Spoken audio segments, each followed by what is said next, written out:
So the other day, I got a comment saying you've gone from questioning his story to loving it off. I found it amusing, but then I thought I'd ask myself the question. What does the Tartaria, Impossible Structures narrative have in common with the mainstream, controlled op, such as the History Channel? Well, what I found is quite revealing. I'd like to show you a couple of clips. Bear in mind, by the way, that the History Channel is actually owned by the Walt Disney Company. All these clips are from their series, Ancient Aliens. Hampi, India. Here lie the ancient ruins of Vijayanagara, believed to have been constructed between the 14th and 16th centuries AD. At its center stands the Vitala Temple Complex, a masterpiece of Indian architecture and the largest and most revered temple in the city. Vitala Temple was built with the mind of creating a celestial palace here on earth. With that in mind, the king assembled the architects and great engineers and then great craftsmen to create this wonderful building that can also have a wonderful sound that will please God. Attached directly to the temple is what is called the Ranga Mandapa, or the stage pavilion. Here there are many pillars, some reaching to a height of nearly 12 feet. There's a series of what are called compound pillars, where you have a central pillar surrounded on all sides with smaller colonnettes. These colonnettes are famous because when they're struck, they emit beautiful and haunting sounds. According to the local guides at the temple, the 56 pillars are individually tuned to one of the 7 notes of the Sarigama, an ancient Sanskrit musical scale dating back thousands of years that is still predominant in Hindi music today. Certain groups of these pillars have been crafted to represent the tonal vibrations of the scale for different instruments. Some being crafted to represent woodwinds, some being crafted to represent percussion instruments, etc. So from the off, we see that both Ancient Aliens and Tartaria are heavily invested in focusing on the mysterious musical elements of old architecture. Get this though, keep listening.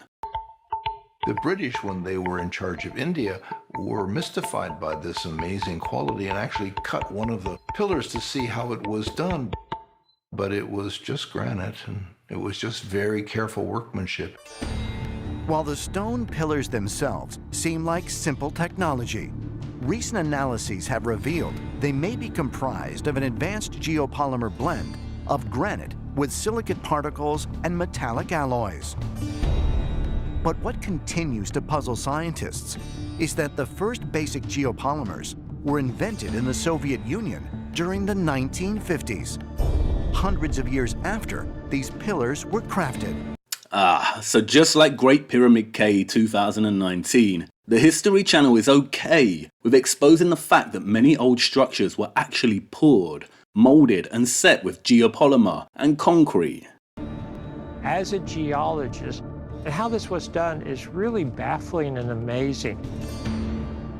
I've heard reports of people trying to mimic it in modern times, to try to just do a little section of it, even one pillar. And people just haven't been successful. So what were they doing back then? We just don't know. According to Hindu priests, each of these pillars was specifically tuned harmonically in order to communicate with the gods. So you have to wonder, did extraterrestrial beings come down and give instructions on creating these specific frequencies? And here we go. Not only do we have the hidden secret mysteries of musical frequencies and advanced concrete, but it could not have been human beings. No way. It had to be more advanced beings. The History Channel says extraterrestrial aliens. We say Tartarians, or those from hidden lands. Let's keep watching. There has been extensive research done on pyramids throughout the world in terms of their structure and what it is that they really are. And one of the theories is that pyramids are power generators.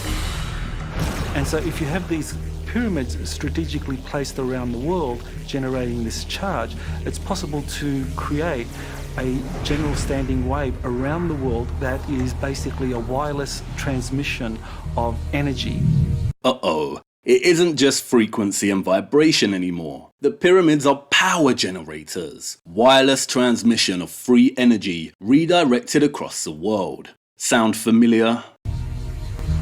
It's been theorized that ancient ships, extraterrestrials, Tartarians, and those with high technology could use this interconnected wireless energy system to navigate around the planet. And it makes sense that if there was some kind of worldwide pyramid power grid like this, power grid across the world. And they too are obsessed with Antarctica. that Antarctica would have pyramids as well. And if they are actually man-made structures, how is such a thing even possible in a place that has been buried beneath the ice for over 12 million years? According to ancient astronaut theorists, Or Tartaria advocates. Antarctica may not have been a frozen continent for as long as mainstream scientists suggest. And they say proof can be found by examining a 500-year-old map depicting the continent without any ice. Huh, so they also use the same methodology of looking at those old Renaissance maps created by the likes of Mercator and Co. to develop their hypothesis. Yeah, so this is about 4 meters. All right, here's the far corner here. Using the dimensions and the density of one of the basalt stone blocks, Dr. Burton calculates its weight. 250, 2 meters 50. All right, so based on the measurements, you're looking at a weight of about 54 tons. 54 tons. Yeah, so 50 tons, give or take. And you have 1, 2, 3, 4 of those monoliths essentially stacked on top of each other at a height of 40 feet. So, Gus, what is then the oral history of moving this stone on the island? Well, according to the legends, the stones were flown up here. Rocks were brought from the north and they were flown up here. For generations, the people of Pompeii have told the story that Nan Madol was constructed by strange visitors through a process of levitation. According to oral histories, the stones flew to the Nan Madol area. How did they fly there, we don't know. The two brothers who started Nan Madol, according to Pohnpei legend, were foreigners. They were not from here, so we don't know where they were from. According to legend, the twin sorcerers who created Nan Madol were of giant proportions. Levitating stones again, put up at the hands of gigantic advanced beings. Much like the legends of Easter Island, where it is said that giants magically floated the stone Moai statues into place. Guys, Tartaria, or the impossible structures hypothesis, is literally ancient aliens in a new coat of paint. They both focus on advanced free cosmic energy and frequency and vibration. Both emphasize that these structures are impossible. Both replace humans with advanced beings. All we've done is trade their silly globe with a flat plane, replace the word alien with Tartarian, and inserted a reset hypothesis to make it more relatable, which, by the way, is not correct. As I have come to learn, these cities are not empty. The reason we see no people in a handful of photographs and whitewashed skies is due to the long exposure times. And you can see that here. Look, ghostly people not caught on camera properly because of long exposure.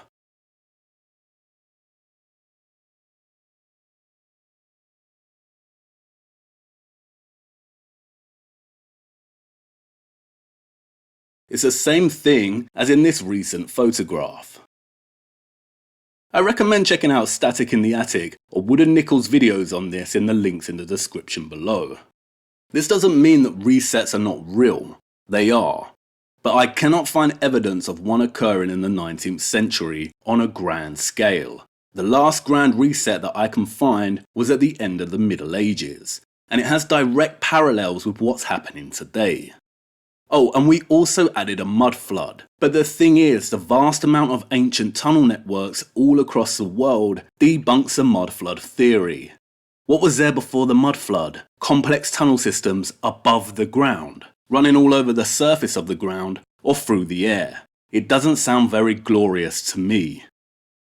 So what's the deal? Is there a tiny chance, just perhaps, that we have been serving a psyop all along? Ancient aliens through the back door, and been duped into approaching history this way to keep us going in circles and not getting closer to the real lies.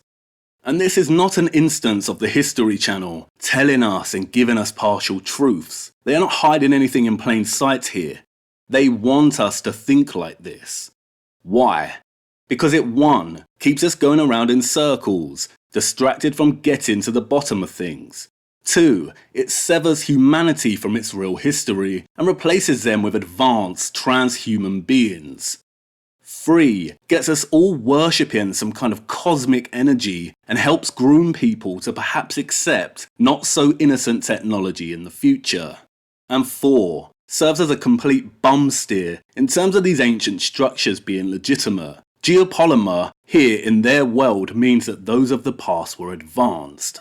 But it could also mean that a big chunk of our history was fabricated around 500 years ago using pseudo-stonemasonry architecture. That architecture is actually one of the weapons they've used to fabricate history. For me, this approach is not the one, guys, and this adds to the reasons why my thesis has changed. I want to look beyond this to see what they could be covering up. It's also another massive reason to not blend Flat Earth and this ancient aliens Tartarian approach together, because this makes it really easy to discredit this.